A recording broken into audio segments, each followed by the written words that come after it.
Welcome, everyone, to the NoDQ.com live recap of Monday Night Raw for September 15th, 2025. Shout out to everybody watching this, whether it's live or on demand. I very much appreciate your viewership and support. The historic WrestlePalooza event is this coming Saturday on ESPN. Let's go ahead and talk about the go-home episode of Monday Night Raw heading into WrestlePalooza. We opened up the show with LA Knight approaching Jay and Jimmy Uso as the Usos were arriving into the building. Knight shoved Jay. Adam Pearce, the general manager, came in. He was annoyed and he told them to go to his office. The principal was not happy with the students. We had John Cena come into the ring. Loud Cena chants. This week's Raw was in Springfield, Massachusetts, about 2 hours from where John Cena grew up. Cena made reference to the Simpsons living in Springfield, which is true, but there's several Springfields. That's the thing, though. Cena talked about how he went to college in Springfield. He said he has a tall hill to climb at WrestlePalooza. Crowd started chanting F Brock Lesnar, and Cena told everybody from Netflix that the fans were actually chanting talk to Lesnar. Then he said that Cena said that Lesnar has been making a target out of him again and again. Crowd was chanting whoop his ass, telling Cena to whoop Lesnar's ass. And Cena said he could have said no to the match, but the fans made him say yes. Cena said he's the last real champion. He doesn't take his ball and go home. He said he is afraid of Lesnar. Yes, Cena can fail, but as far as giving up, the answer is hell no. And he said, if you want some, come get some. The crowd was really hot for John Cena. It was a fun promo here. I liked it. Pretty straightforward and to the point to do the final build for the match with Brock Lesnar. Backstage, Adam Pearce spoke with LA Knight and Jey Uso, and Knight said that he wanted the Braun Breaker and Bronson Reed in a tag match with Jimmy as his partner. And Jay, of course, was not happy about this. We had our first match of the evening, which was Lyra Valkyria versus Roxanne Perez. Back and forth match here. We did have the interference from Raquel. Raquel tripped Lyra. Referee caught her, though. Kicked her out of the ringside area. Roxanne tried to roll up Lyra, but the ref was still busy with Raquel and was not able to make the count right away. And Lyra kicked out. And then after the commercial break, Lyra did recover. She picked up the victory with the Nightwing, but then Raquel came back and attacked Lyra. Bayley, after several weeks of mysterious promos, Bayley ran out there, cleaned house. Crowd was chanting for Bayley. Lyra was a little confused by Bayley being so happy-go-lucky and willing to help out. Bayley even went out to the ringside area. She hugged Joe Tessitore, Corey Graves, various fans around ringside. She was the old hugger. And there's more to this, so stay tuned. I like the match. I like the segment with Bayley. It is getting interesting with Bayley's character. And again, we'll talk about this more here in just a few moments. We had a backstage segment with Io and Rhea Ripley, excuse me. Rhea Ripley. Actually, did I screw this up? I might have screwed this up. Not Rhea Ripley. My bad. Anyways, the Kabuki Warriors showed up, and they got in Stephanie Vakair's face. It was Io and Stephanie. I screwed up in my notes. Botch, we're alive, pal. They did sign the contract backstage, so we didn't get any contract signing segment. Yeah, guys, I screwed up my notes. I wrote Rhea Ripley instead of Stephanie Vakair. I screwed up. It happens. Kabuki Warriors came in and got in Stephanie's face, and Asuka suggested that Stephanie have a match with Kyrie Sain to show how good she is. And that set up a match for later in the show. We'll talk about that shortly. We then had LA Knight backstage with Jimmy Uso, and Jimmy said that LA Knight was putting him in a rough position to be his tag team partner, and Jimmy said that LA Knight will have to go and find somebody else as his tag team partner, and LA Knight was like, fine, and he walked off. Next match we had was Penta versus former WWE champion Kofi Kingston. Penta with the early momentum. He did a dive over the top, and then Grayson Waller, we are not calling him by his nickname because it's a ripoff of the real Big G, who is part of the No DQ team. But Grayson Waller, he got in Penta's face. He was chopped, but then Kofi took advantage, came off the top of the apron with the splash onto the floor. And then after the break, they traded kicks. Both guys were down. Xavier Woods got up on the apron, and then Grayson Waller got in the ring, but he was kicked by Penta. Kofi attempted to take advantage of this. However, Penta regained the upper hand, and he did a springboard Mexican destroyer to pick up the win. Solid match here, and as Matthew pointed out in the chat, maybe this will eventually lead to Phoenix coming over to Monday Night Raw, and we get the Lucha Brothers back together again. Now with Andrade gone, Phoenix definitely needs something to do. Lucha Brothers versus New Day would be something else. We had Jay backstage telling Jimmy that Jimmy had to say no, even though Jimmy already did say no, but Jimmy said he doesn't like being told what to do by Jay. He said there's no Ula Fala around Jay's neck. And then Jimmy approached LA Knight again and told LA Knight that he was in. He was going to do the tag team match.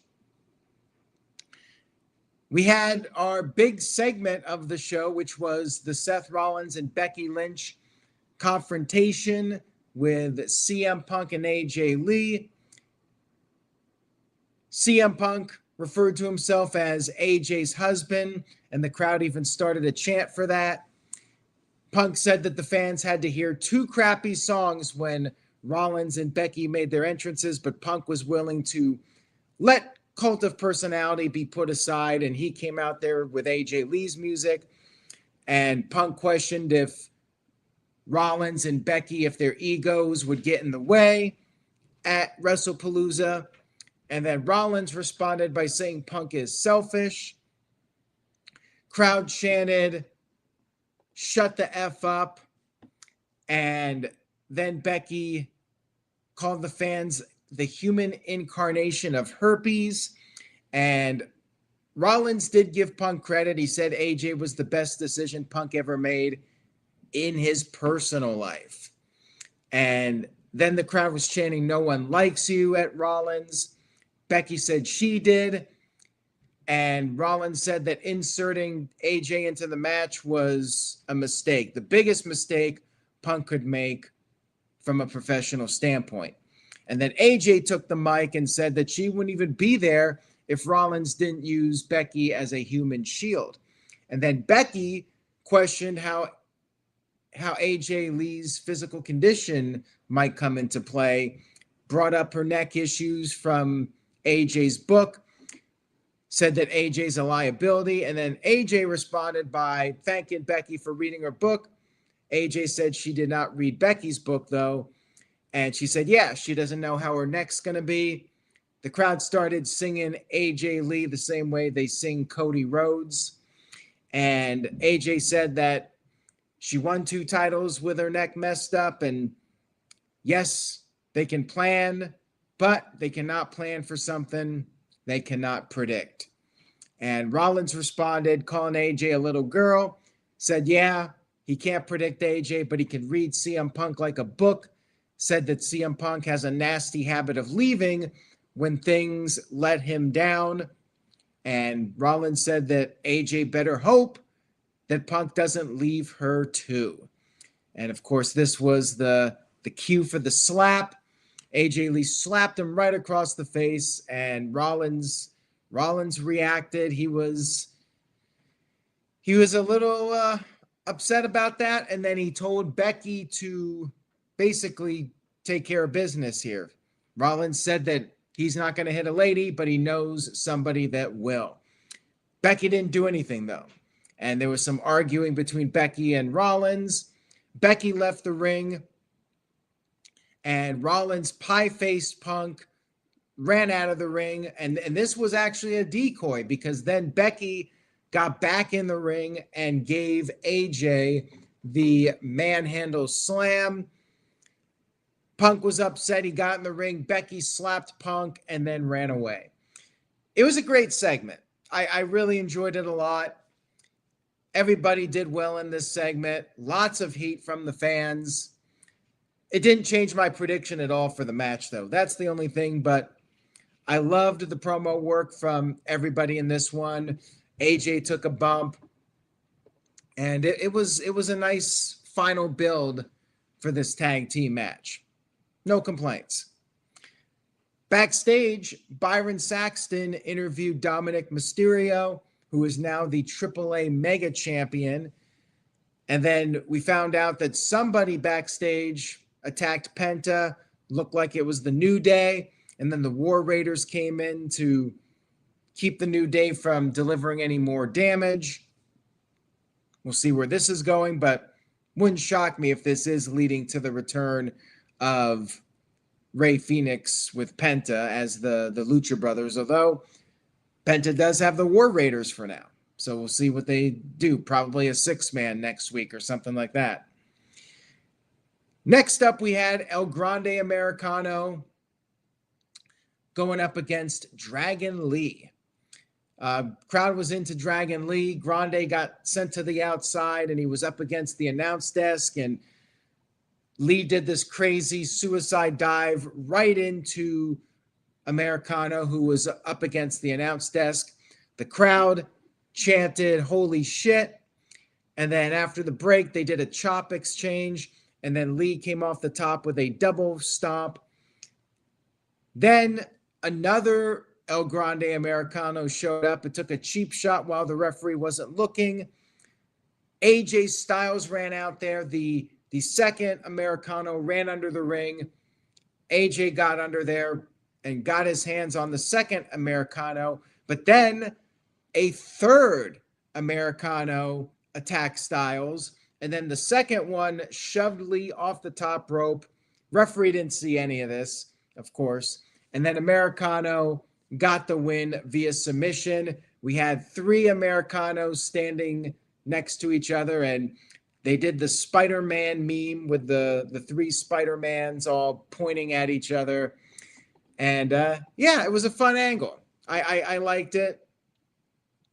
I think the other 2, if I had to guess, were Pete Dunne and Tyler Bate, but not 100% sure. I'm thinking at least one of them is Pete Dunne, but that would be my best guess at this point. Backstage, we had Lyra Valkyria heading to Bayley's locker room. She heard some yelling. Bayley was yelling at somebody, but then Lyra opened up the door and Bayley was just sitting there chilling on the couch. Lyra thanked Bayley for helping her, but then Bayley got angry. She called her an idiot and told her to stay out of her locker room. So yes, it is the split personality, Bayley acting like the hugger earlier, but here she was acting like 2020 heel Bayley. I like it. I like the character and doing the whole split personality thing. I'm very interested in where this is going. They got me intrigued. Shout out to Building Nexus, who sent in a $2 super chat. Thank you for that. I appreciate it. Building Nexus says, what if El Grande turns on Gable when he returns? It's going to be very interesting to see how the storyline plays out when Chad Gable returns from injury, because he was involved in this storyline with El Grande. So now what happens when Gable returns and we have this situation with these three El Grande Americanos? So yes, it'll be interesting for sure. Hopefully they don't just drop it and there's no follow-up to it.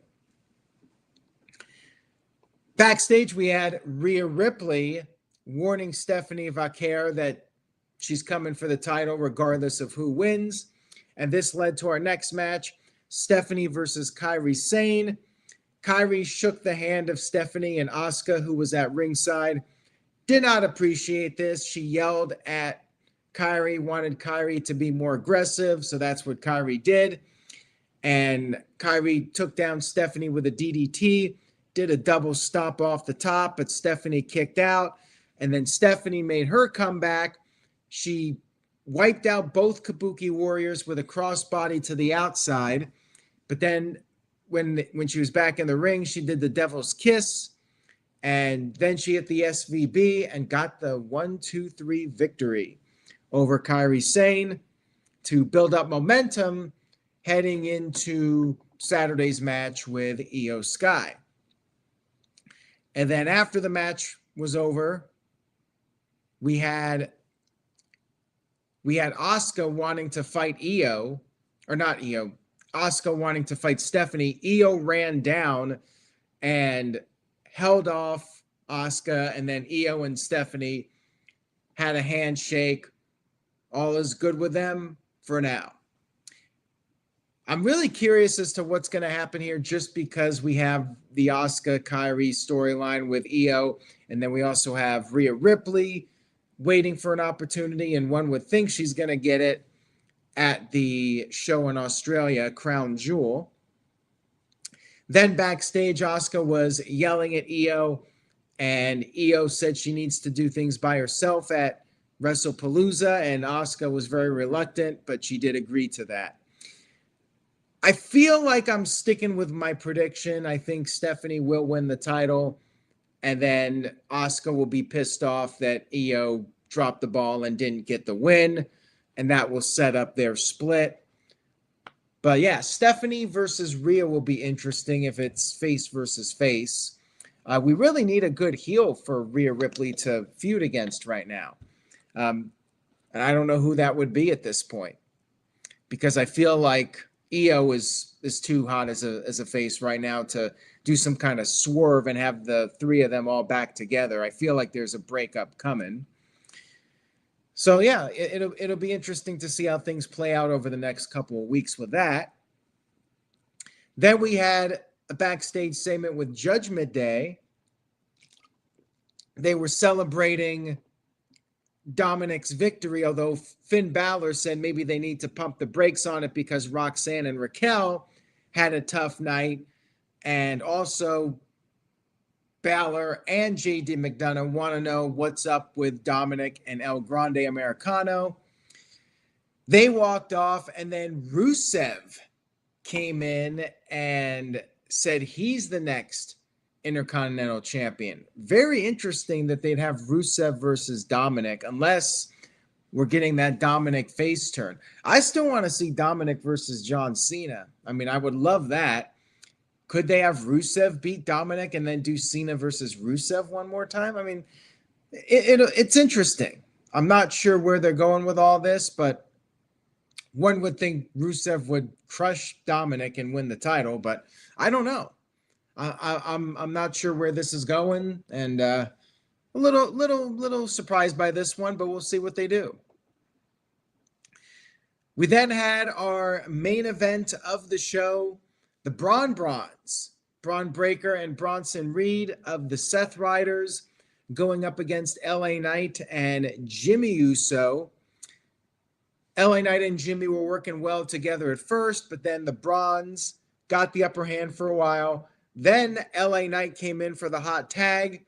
He did the big elbow, and then Jimmy tagged in, did the Uso splash, but Breakker broke up the pin. Things broke down. Breakker got rid of LA Knight, and then Breakker was able to prevent Jimmy from doing the Uso splash a second time. Reed took advantage and then won with his Jagged Edge DVD. So they're trying to establish a second finisher for Bronson Reed, which I'm a fan of that. I like them having multiple moves that could potentially end the match. And Bad Guys won this one. The Seth Riders picked up the victory. Then after the match was over, they continued the attack. They speared Jimmy. Braun Breaker did. Then they were going to continue. They were going to do the tsunami. But then Jey Uso came out there with the steel chair. He cleaned house. LA Knight got in the ring and got the chair. He teased using the chair, but then he threw it away. And Jey put out his hand.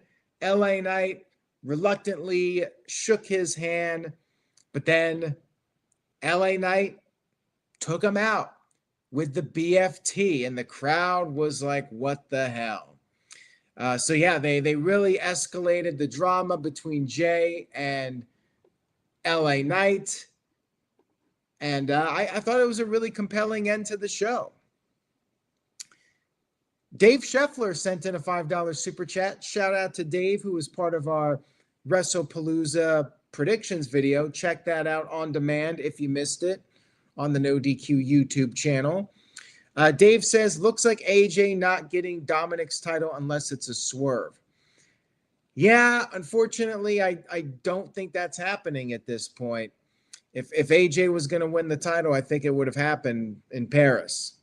But AJ's still on TV. He's still involved in the storyline with Americano. So I wouldn't rule anything out at this point. All in all, I thought Raw was a pretty good show this week. The last few weeks have stepped it up. I have to say, Springfield, Massachusetts, really good crowd. And as far as a go-home show goes, I thought it was one of the better ones in recent memory. We got a lot of storylines that I'm intrigued about. I'm curious about the Asuka storyline with Io.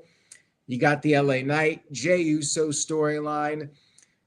You got the El Grande Americano storyline. You got that with Judgment Day. They actually have like 4 or 5 different storylines going on, and they got the characters mixing up with each other. I actually thought this was one of the more well thought out episodes of Raw in a while, where you got a lot of different stories going on and characters involved in more than one storyline, like with El Grande Americano, for instance. And yeah, I like the earlier start time, 7 p.m. to 9, 9:30, I should say. And yeah, Springfield, great crowd. I'm bumping this up to an 8. I haven't done an 8 in a while. I thought this was a much stronger Raw than usual. And they got me interested. One of the best American crowds of the year.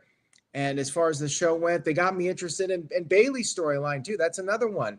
I got to say, the storylines they had on this show, I'm more interested in them than I was going in. So I give them credit where credit is due.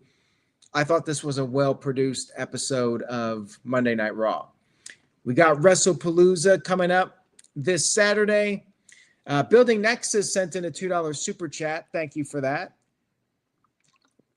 John Cena versus Dominic in Boston or Madison Square Garden.